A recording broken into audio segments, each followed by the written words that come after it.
Welcome to RR educations. APPC group 2 మెయిన్స్లో భాగంగా మనం ఆంధ్రప్రదేశ్ చరిత్ర సంస్కృతి క్లాస్ చూస్తున్నాం.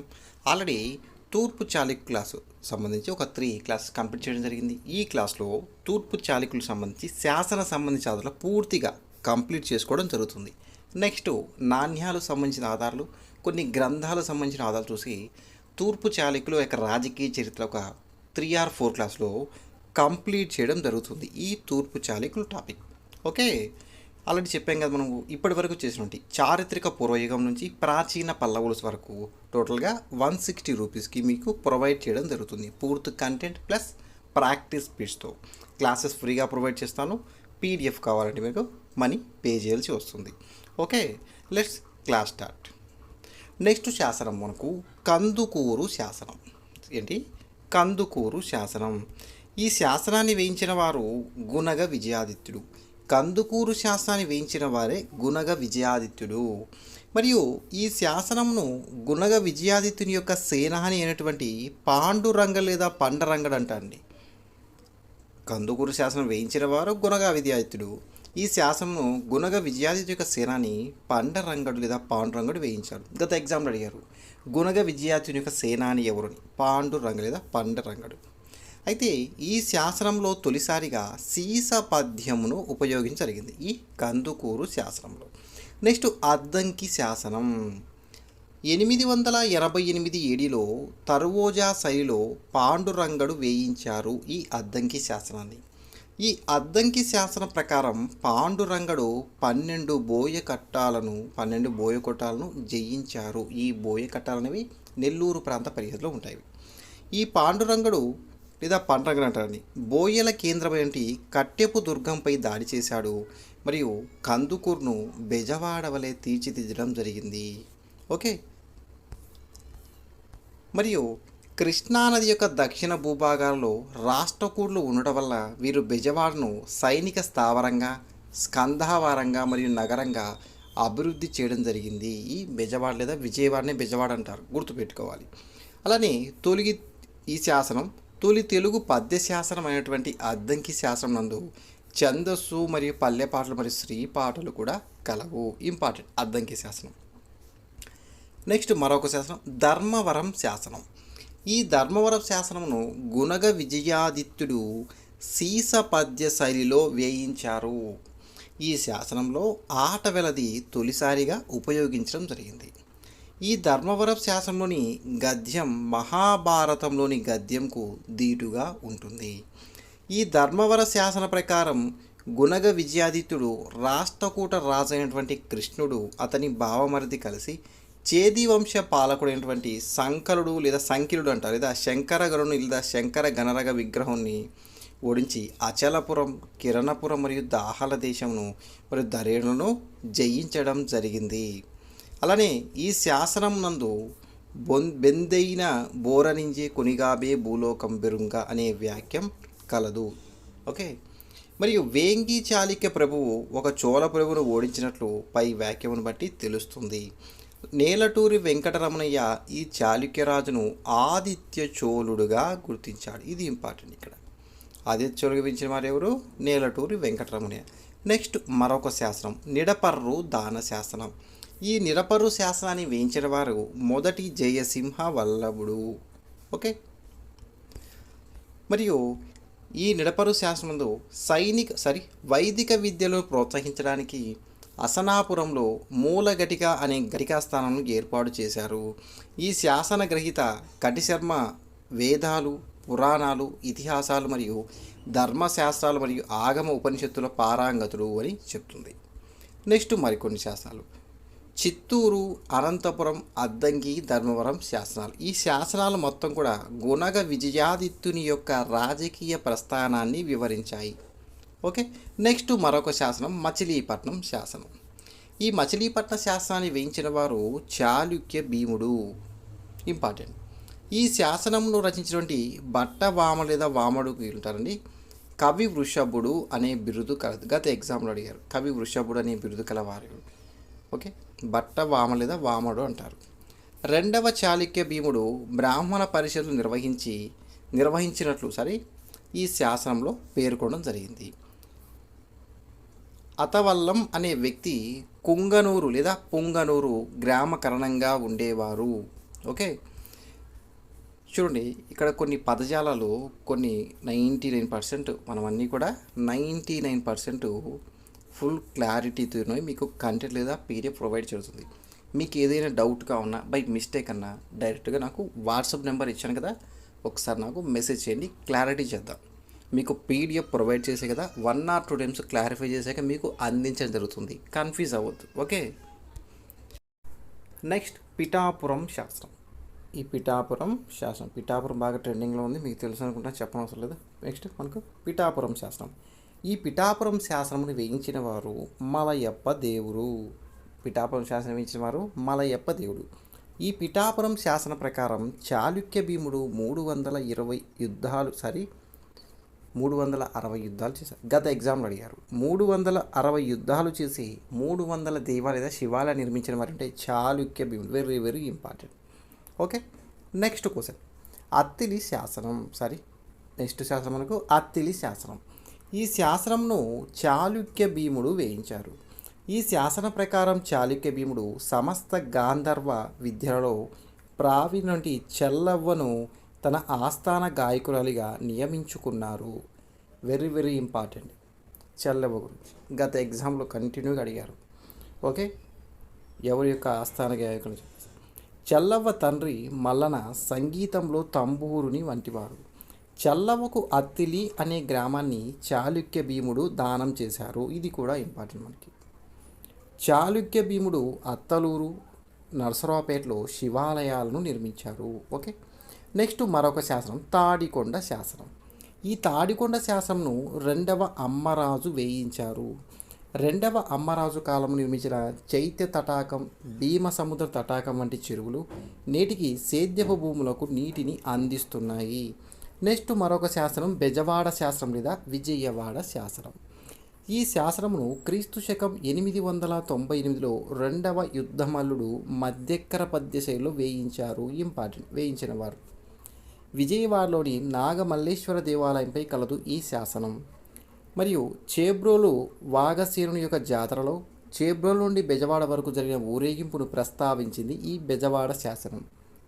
నెక్స్ట్ మరొక శాసనం మలియంపూడి శాసనం. వేయించిన వారు 2వ అమ్మరాజు.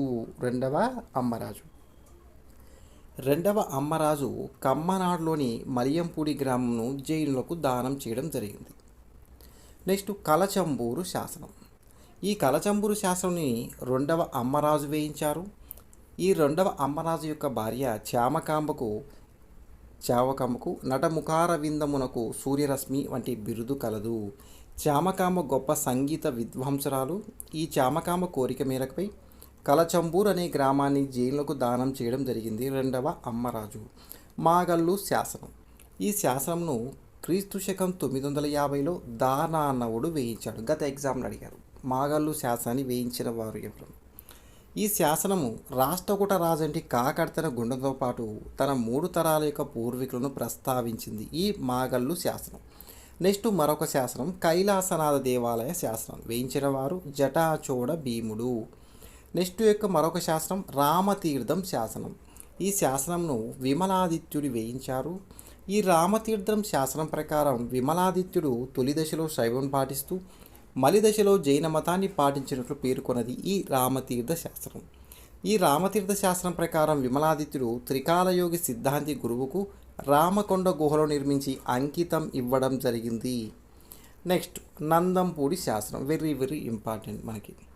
ఈ శాసనమును రాజరాజ నరేంద్రుడు వేయించారు. రాజరాజ నరేంద్రుడు నందంపూడి అగ్రహారాన్ని నారాయణ భట్టుకి దానం చేయడం జరిగింది. రాజరాజ నరేంద్రుడి గురించి ఖచ్చితంగా 1 బిట్ ఎక్స్పెక్ట్ చేయొచ్చు, మనం ఖచ్చితంగా చెప్పగలం. ఓకే, నందంపూడి శాసనం వేయించిన వారు రాజరాజేంద్రుడు. ఈ రాజరాజ నరేంద్రుడు నందంపూడి అగ్రహారాన్ని దానం చేసిన వారు ఎవరిని? గత ఎగ్జామ్ ఎవరికి? నారాయణ భట్టుకి దానం చేయడం జరిగింది. నెక్స్ట్ ర్యాలీ శాసనం. ఈ శాసనము ప్రత్యగ్రహిత్ అనే పదమును ప్రస్తావించింది. ఈ శాసనంలోని ప్రత్యగ్రహిత్ లేదా గ్రహిత అనే పదం ఆధారంగా విజయాదిత్యుడు వేంగి రాజ్యాన్ని బలవంతంగా ఆక్రమించి తన కుమారుడేంటి రెండవ శక్తివర్మకు పట్టాభిషేకం చేశాడు. విజయాదిత్యుడు పశ్చిమ చాళుక్యులు మంత్రుడిగా నొలంబివాడిని పాలించాడు. ఇక్కడ గుర్తుపెట్టుకోవాలి, పశ్చిమ చాళుక్యులన్నా కళ్యాణి చాళుక్యులన్నా ఒకటే. కళ్యాణి చాళుక్యులు మహారాష్ట్ర ప్రాంతంగా పరిపాలించారు కాబట్టి మహారాష్ట్ర రాష్ట్రం ఉంది పశ్చిమంగా ఉంటుందని చెప్పి ఆ కళ్యాణి చాళుక్యులే పశ్చిమ చాళుక్యులు అంటని చెప్పి గత క్లాస్లో చెప్పాను, గుర్తుపెట్టుకోవాలి. ఓకే, విజయాదిత్యుడు ఈ పశ్చిమ చాళుక్యుల సామంతుడిగా నొలంబివాడిని పాలించారు. మరియు 1063లో శక్తివర్మ మరణాంతరం విజయాదిత్యుడు వేంగీరాజైన అభిప్రాయం కలదు. మరియు ఈ శాసనం రెండవ శక్తివర్మ యొక్క పాలన గురించి తెలుపుతుంది. నెక్స్ట్ మరొక శాసనం హుట్లూరు శాసనం. మొదటి రాజరాజు మరియు మొదటి రాజేంద్రుడి నాయకత్వంలోని నవలక్ష సైన్యం కళ్యాణి చాళుక్యుల రాజు సత్యాశ్రయుని కాలంలో అతని రాజ్యంపై దాడి చేసినట్లు పేర్కొన్నది. ఈ నవలక్ష సైన్యం బీజాపూర్ జిల్లాలోని దోనూరు వరకు జాతి, కులం, స్త్రీలు, పిల్లలు, బ్రాహ్మణులు అనే విచక్షణ లేకుండా బంధించి రాజ్యాన్ని దోచుకోవడమే కాకుండా స్త్రీలను మానభంగాలు చేసినట్లు ప్రస్తావించింది ఈ శాసనం. నెక్స్ట్ మరొక ముఖ్య శాసనం కొరివి శాసనం. గత ఎగ్జామ్లో అడిగారు. ఈ శాసనంను ముదిగొండ చాళుక్యరాజు నిరవధ్యుడు వేయించారు. తెలంగాణ ప్రాంతమునకు చెందిన రాజులు గ్రామ నాయకుల నుండి శిస్తును గుత్తగా వసూలు చేసేవారని ఈ శాసనం తెలిపింది, కొరివి శాసనం. నెక్స్ట్ మరొక శాసనం వేములవాడ శాసనం. వేములవాడ చాళుక్యరాజు అరికేసరి వేయించింది ఈ వేములవాడ శాసనం. ఈ శాసనం అష్టాదశ తీర్థులలో ముఖ్యమైన వారిని ప్రస్తావించింది.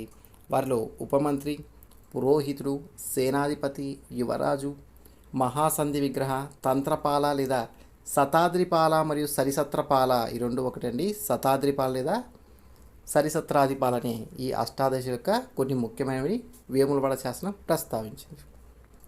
నెక్స్ట్ ప్రభుద్వర్రు శాసనం ఇంపార్టెంట్ మనకి. ఈ శాసనం వేయించిన వారు మొదటి శక్తివర్మ. రాజు అవినీతికి పాల్పడ్డ గ్రామీణ ఉద్యోగులను తొలగించి కొత్త వారు నియమించే అధికారం కలిగి ఉండేవారు. మరియు గ్రామంలోని గ్రామని రాజు యొక్క ప్రతినిధిగా పేర్కొనబడ్డాడు. ఓకే, నెక్స్ట్ చేవూరు తామ్ర శాసనం. ఈ శాసనాన్ని మొదటి అమ్మరాజు వేయించారు.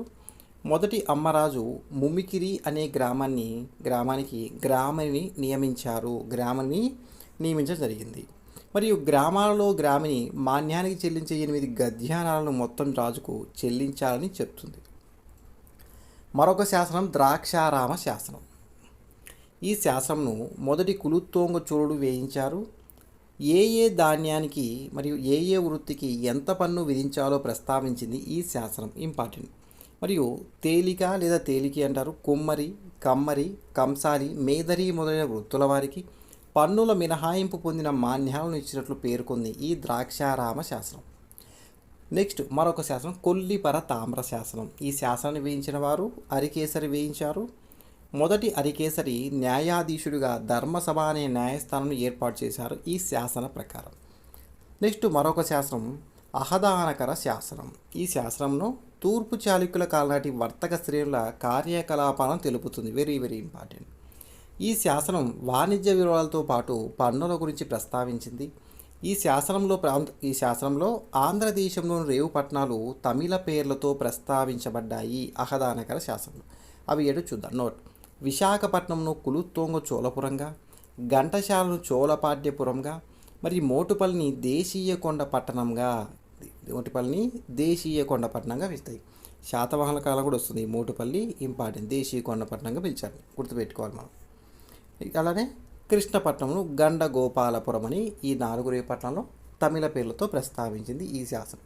అలానే యనమదల శాసనం. ఈ శాసనంను వీర బలంజాల్ అనే వర్తక సంఘం పాకనాడు, వేంగినాడు, హనుమకొండ ప్రాంతాల్లో వ్యాపారం చేసుకుంటూ అనుమతి పొందిందని పేర్కొంది ఈ యనమదల శాసనం. ఈ వీర బలంజాలు అనే వర్తక సంఘంను వీర బలుజ ఉభయ నానాదేశి పెక్కుండ్రు అంటారు. నెక్స్ట్ త్రిపురాంతకం శాసనం. ఇక్కడ త్రిపురాంతక శాసనం ఏంటంటే కదండి, ఏ ప్రాంతాల్లో శాసనాలు వేసిందో ఆ ప్రాంతాల పేరు మీదుగా శాసనానికి ఆ పేరు రావడం జరుగుతుంది. మీకు గుర్తుకొని చెప్తాను, తెలిసే ఉంటుంది మీకు. ఈ శాసనం నకరం లేదా నగరం అనే వర్తక సంఘంలోని సభ్యుల పేర్లను ప్రస్తావించింది ఈ త్రిపురాంతకం శాసనం. నెక్స్ట్ మరొక శాసనం తొంతం తట్టం శాసనం. ఈ శాసనంను పల్లవరాజు నందివర్మ వేయించడం జరిగింది. 9వ శతాబ్దంలో బ్రాహ్మణులు కర్మ రాష్ట్రం నుండి తమిళ దేశానికి అసంఖ్యాకంగా వలస వెళ్ళినట్టు ప్రస్తావించింది ఈ శాసనం. వేద పండితులు కర్మ విధులు, జైన సాహిత్య ప్రాబల్యం, భక్తితో కూడిన మతాల విజృంభణ, దేవాలయ సంస్కృతి పెరగకపోవడం, వైదిక కర్మలకు ఆదరణ తగ్గడంతో ఈ 9వ శతాబ్దంలో బ్రాహ్మణులు కర్మ రాష్ట్రం తమిళ దేశానికి వెళ్ళినట్లు ప్రస్తావించింది. ఓకే, మరియు బ్రాహ్మణులకు ఆదరణ తగ్గడంతో తమిళ దేశానికి వలస వెళ్ళి భూములు గ్రామాలు సంపాదించి స్థిరపడ్డారు. నెక్స్ట్ మరొక శాస్త్రం, కలిమెల్ల శాస్త్రం, వెరీ వెరీ ఇంపార్టెంట్. ఈ శాస్త్రాన్ని క్రీస్తు శకం 575లో రేనాటి చోళరాజు ధనుంజయుడు వేయించాడు.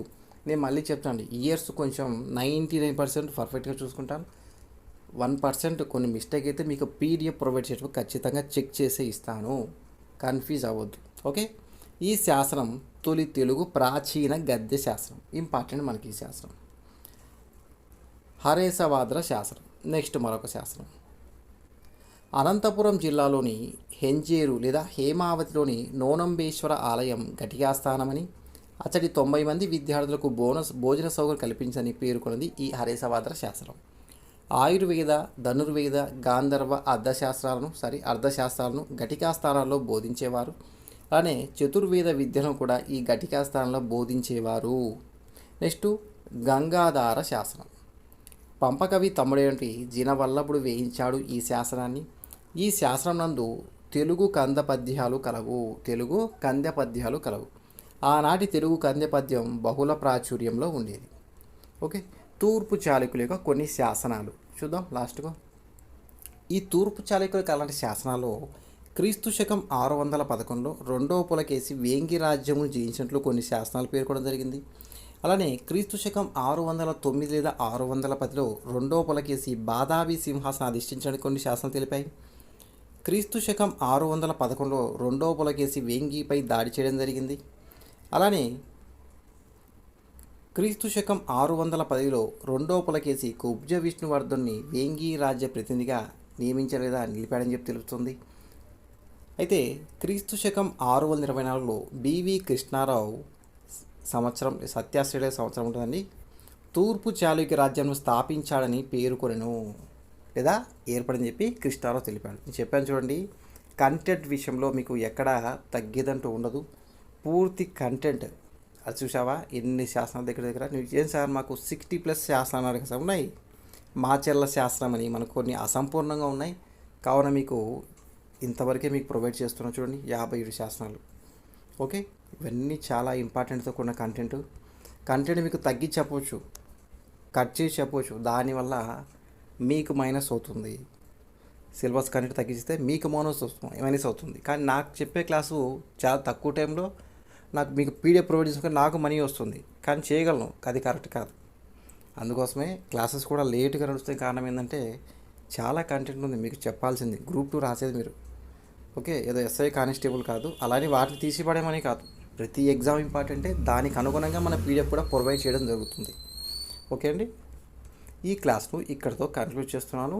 నెక్స్ట్ మరో క్లాస్లో చెప్పాను కదా, తూర్పు చాళుక్యులకు సంబంధించి నాణ్యాల యొక్క ఆధారాలు కొన్ని యొక్క గ్రంథాలతో కంప్లీట్ చేసుకొని ఒక 4 to 5 క్లాస్తో పూర్తి తూర్పు చాళుక్య క్లాస్ కంప్లీట్ చేసి మీకు పీడిఎఫ్ అందుబాటులోకి తీసుకురాగలను.